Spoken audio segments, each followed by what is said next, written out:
Hello friends, हरे कृष्णा। मैं आपको सुनाने जा रही हूँ विष्णु भगवान की सफला एकादशी की व्रत कथा। एक समय चंपावती नगरी में महिष्मान नाम का राजा राज्य करता था। उसके 4 पुत्र थे। सब उसमें लंपक नाम का एक बड़ा राजपुत्र महापापी था। वह सदा पर स्त्री और वेश्यागमन तथा दूसरे बुरे कामों में अपने पिता का धन नष्ट किया करता था। सदैव ही देवता, ब्राह्मण और वैष्णवों की निंदा किया करता था। जब राजा को लंपक के कुकर्मों का पता चला तो उन्होंने उसे अपने राज्य से निकाल दिया।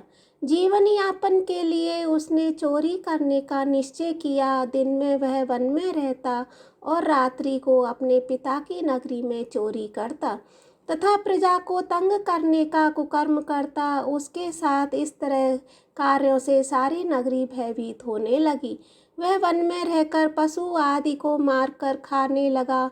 नागरिक और राज्य के कर्मचारी उसे पकड़ लेते, किंतु राजा के भय से छोड़ देते थे। वन में एक अति प्राचीन पीपल का विशाल वृक्ष था। लोग उस वृक्ष की पूजा भगवान के समान करते थे।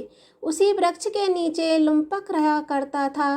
पौष शुक्ल पक्ष की कृष्ण पक्ष की 10वीं के दिन शीत अधिक होने के कारण लुम्पक सारी रात सो नहीं सका। उसके हाथ पैर अकड़ गए। सूर्योदय होते होते वह मूर्छित हो गया। दूसरे दिन एकादशी को माध्याह्न के समय सूर्य की गर्मी पाकर उसको मूर्छा दूर हुई।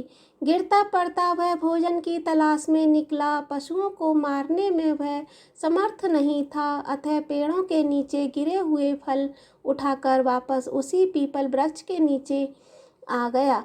उस समय वह भगवान सूर्य अस्त हो चुके थे। वृक्ष के नीचे फल रखकर कहने लगा, हे भगवान, अब आपके ही अर्पण है यह फल, आप ही तृप्त हो जाइए।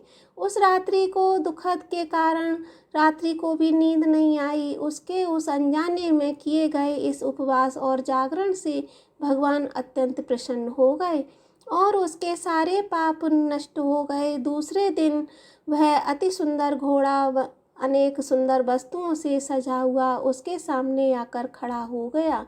उसी समय आकाशवाणी हुई कि हे राजपुत्र, श्री नारायण की कृपा से तेरे सारे पाप नष्ट हो गए हैं। अब तू अपने पिता के पास जाकर राज्य प्राप्त कर। ऐसी वाणी सुनकर वह अत्यंत प्रसन्न हुआ और दिव्य वस्त्र धारण करके पिता के पास गया। पिता ने प्रसन्न होकर उसे समस्त राज्य का भार सौंप दिया और वन का रास्ता लिया। अब लंपक शास्त्रानुसार राज्य करने लगा। अतः जो मनुष्य इस परम सफला एकादशी का व्रत करता है उसके सारे पापों का नाश हो जाता है और अंत में मुक्ति मिलती है। सफला एकादशी के महात्म को पढ़ने और सुनने से मनुष्य को अश्वमेध यज्ञ का फल मिलता है। ओम नमो भगवते वासुदेवाय।